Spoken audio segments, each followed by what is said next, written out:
आज सकाळी कन्याकुमारी येथे सूर्योदय पाहण्यासाठी स्वामी विवेकानंद स्मारक समोर येऊन सूर्यदर्शन घेतले आहे.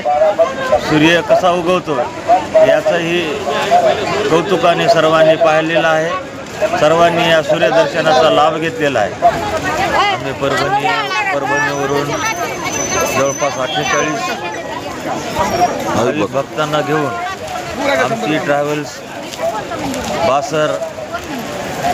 बासरला जाऊन बासरच्या सरस्वती देवीचे दर्शन घेतले आणि नंतर तिथून श्रीशैल्यम येथे मल्लिकार्जुन महादेवाचे दर्शन घेऊन आमची ही दिंडी तिरुपती बालाजीला पोहोचली.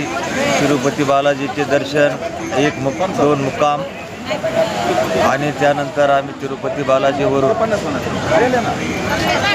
कांचीपुरम, शिवकांची, विष्णुकांची, त्याच्यानंतर